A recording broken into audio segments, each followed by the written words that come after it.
सभी साथियों को नमस्कार। मैं दिनेश द्विज आपका स्वागत करता हूं इस लर्निंग फ्रॉम होम प्रोग्राम में, इस घर घर पाठशाला प्रोग्राम में। सर, ये तो पता लग गया कि स्वास्थ्य क्या है, पर सर ये रोग के बारे में भी तो हमें कुछ बताइए।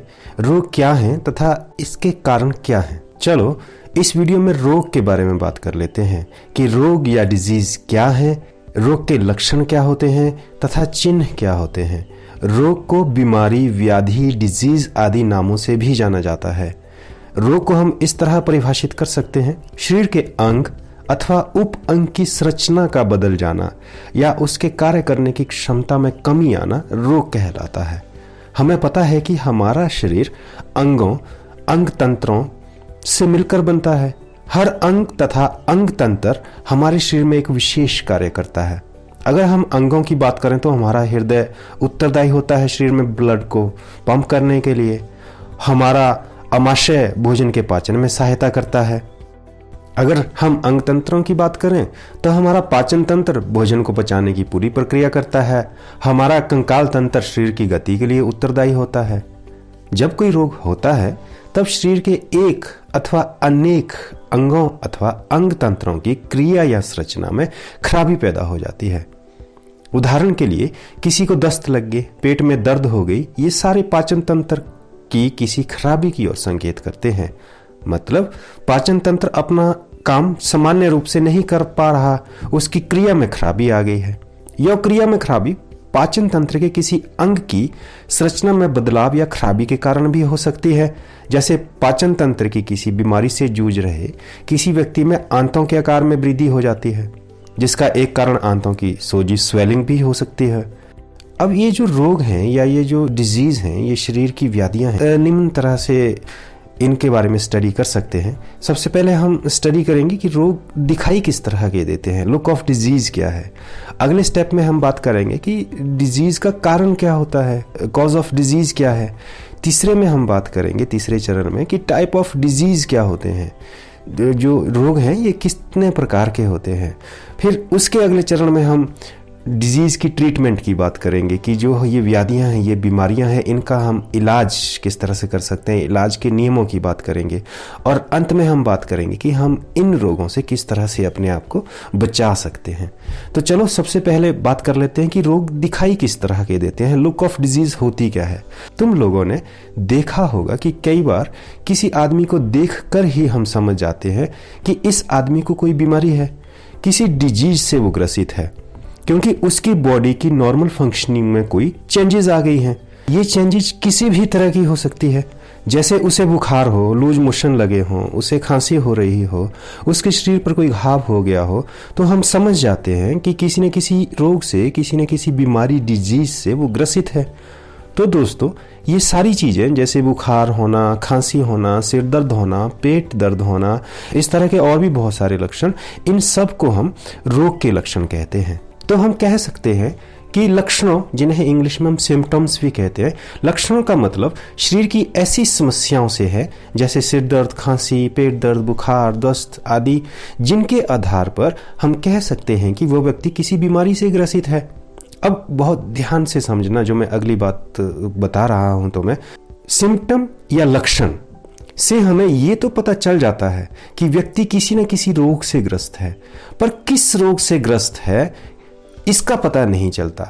मान लो हमें बुखार है तो हमें यह तो पता चल जाता है कि हम किसी न किसी बीमारी से ग्रसित हैं, पर किस बीमारी से ग्रसित हैं ये पता नहीं चलता। अब बीमारी का पता करने के लिए हम डॉक्टर के पास जाते हैं। अब डॉक्टर कैसे बताता है कि हमें कौन सा रोग है? तुम भी तो कभी डॉक्टर के पास गए होंगे। डॉक्टर का काम एक डिटेक्टिव की तरह होता है। डॉक्टर चिन्हों को एनालाइज करता है। ये चिन्ह ही हैं जो हमें बताते हैं कि हमारे शरीर में कौन सी व्याधि लगी है, कौन सा रोग है, या हम किस डिजीज से पीड़ित हैं। जैसे मान लीजिए हम बुखार से पीड़ित हैं, तो फीवर कई तरह का हो सकता है। अब जब हम फीवर को डायग्नोज करते हैं, जब डॉक्टर फीवर को, इस सिम्टम को, इसकी गहराई से डायग्नोज करता है, तो वो देखता है कि फीवर कम आ रहा है कि ज़्यादा है। ऐसे कई रोग होते हैं जिसमें फीवर बहुत ज़्यादा आता है, और कई ऐसे रोग भी होते हैं जिसमें फीवर धीमा धीमा शरीर में बना रहता है। कोई ऐसे रोग भी होते हैं जिसमें फीवर ठंड के साथ आता है, बुखार ठंड के साथ आता है। कोई ऐसी बीमारी भी हो सकती है जिसमें फीवर जो है वो पीरियोडिकली आ रहा, कोई ऐसी बीमारी भी हो सकती है जिसमें फीवर जो है वो पीरियोडिकली आ रहा हो, जैसे 4 घंटे के बाद, 6 घंटे के बाद। तो इसी तरह से डॉक्टर जब और भी बहुत सारी चीज़ों को डायग्नोज करता है फीवर के बारे में, तो वह कुछ कुछ आइडिया लगा लेता है कि हम किस बीमारी से ग्रसित हैं। इन्हीं डिटेल लक्षणों का बारीकी से अध्ययन करने को हम बीमारी के चिन्ह कहते हैं। इस साइन के अंतर्गत कुछ और भी चीज़ें आती है, जैसे आप लोगों ने देखा होगा कि जब हम हॉस्पिटल जाते हैं तो डॉक्टर हमारी हार्ट बीट भी मापता है, डॉक्टर हमारा ब्लड प्रेशर भी मापता है, डॉक्टर कुछ टेस्ट भी करवाता है जैसे ब्लड के टेस्ट, जैसे यूरिन के टेस्ट। तो यहाँ पर सिम्टम्स और साइन, लक्षणों और चिन्हों के बारे में हमने अंतर को समझा कि लक्षण क्या होते हैं। लक्षण देख के कोई भी आम आदमी भी बता सकता है कि ये अमुक व्यक्ति, कोई भी व्यक्ति किसी बीमारी से पीड़ित है, परंतु चिन्हों के आधार पर डॉक्टर जब उसकी डिटेल जानकारी लेता है, सिम्टम्स की डिटेल जानकारी लेता है, तो डॉक्टर डिसाइड कर लेता है कि जो अमुक व्यक्ति है वो किस बीमारी से ग्रसित है। चलो अब बात करते हैं तीव्र तथा दीर्घकालिक रोग की। रोगों का पहला संबंध समय से है। कुछ रोग ऐसे होते हैं जो कम अवधि तक हमारे शरीर को प्रभावित करते हैं और कुछ रोग ऐसे होते हैं जो बहुत लंबी अवधि तक हमारे शरीर को प्रभावित करते हैं। जो रोग बहुत कम अवधि तक हमारे शरीर को प्रभावित करते हैं उन्हें हम तीव्र रोग कहते हैं। जैसे खांसी जुकाम हमें 4-5 दिन या ज़्यादा से ज़्यादा 1 हफ्ता तक रहता है, तो इसे हम तीव्र रोग कहेंगे। और वहीं जो हमारे दूसरे प्रकार के रोग हैं जिसे हम दीर्घकालिक रोग कहते हैं, वो बहुत लंबे समय तक हमारे शरीर को प्रभावित करते हैं। जैसे कि उदाहरण के लिए हमें क्षय रोग हो गया जिसे हम ट्यूबरकुलोसिस भी कहते हैं, कैंसर हो गया, हमें एड्स हो गया, ये सारे दीर्घकालिक रोगों के उदाहरण। अब हमें पता है कि कोई भी रोग जो हमारे शरीर के किसी भी भाग के कार्य को प्रभावित करता है तो वो हमारे स्वास्थ्य को भी प्रभावित करेगा। दीर्घकालिक रोग हमारे स्वास्थ्य को बहुत प्रभावित करते हैं।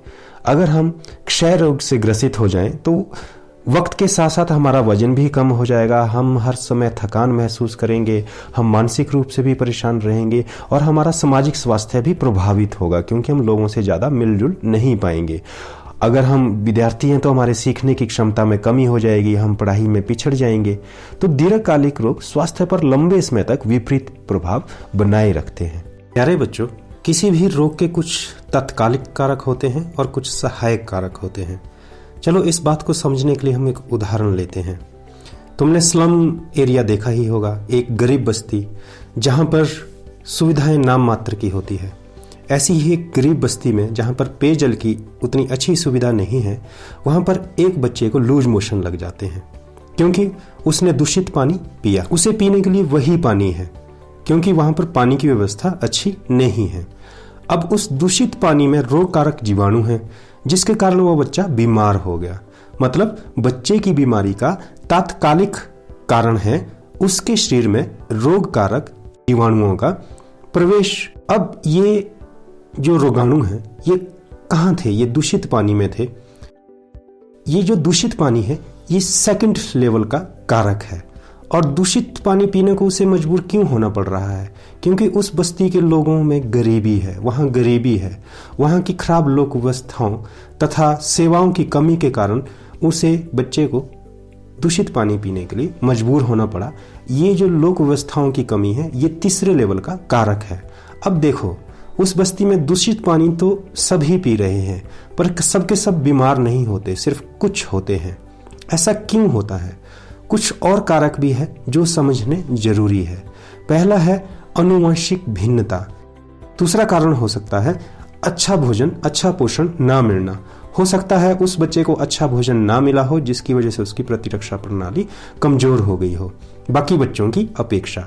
ये सारे के सारे सहायक कारक हैं, जैसे दूषित पानी, गरीबी, अच्छा भोजन ना मिलना, प्रतिरक्षा तंत्र कमजोर होना, इन सभी को हम सहायक कारक कहते हैं। तो ये बात तो समझ में आ गई होगी कि किसी भी बीमारी के 2 कारक होते हैं, एक तात्कालिक और एक सहायक। इस केस में तात्कालिक कारण है जीवाणु जिसकी वजह से उस बच्चे को लूज मोशन लग गए, और इसके सहायक कारक हैं दूषित पानी, गरीबी, पोषण में कमी, आनुवंशिक भिन्नता आदि। चलो मेरे प्यारे साथियों, अब हम बात करते हैं होमवर्क की। प्यारे बच्चों, होमवर्क बहुत जरूरी होता है। होमवर्क से ही तो हमें पता लगता है कि हम कितना सीख पाए। ये होमवर्क ही तो है जो हमारी समय प्रबंधन की स्किल को भी बढ़ाता है। होमवर्क करने से हमारी प्रॉब्लम सॉल्विंग स्किल भी बढ़ती है और तुम्हें पता है ये प्रॉब्लम सॉल्विंग स्किल हमें जिंदगी की मुश्किलों को हल करने में मदद करती है। तो आप सब होमवर्क जरूर करें। ये रहा आप लोगों का आज का होमवर्क आप लोगों की स्क्रीन पर। प्यारे साथियों, मुझे उम्मीद है कि बाकी हजारों साथियों की तरह आपको भी इस शिक्षा अंकुर चैनल के द्वारा दी गई जानकारी अच्छी लगी होगी। अगर आपको मेरा प्रयास पसंद आया हो तो जरूर सब्सक्राइब करें इस शिक्षा अंकुर चैनल को, और हाँ, बेल आइकन प्रेस करना ना भूलें ताकि नई नई नोटिफिकेशन आपको मिलती रहे। धन्यवाद।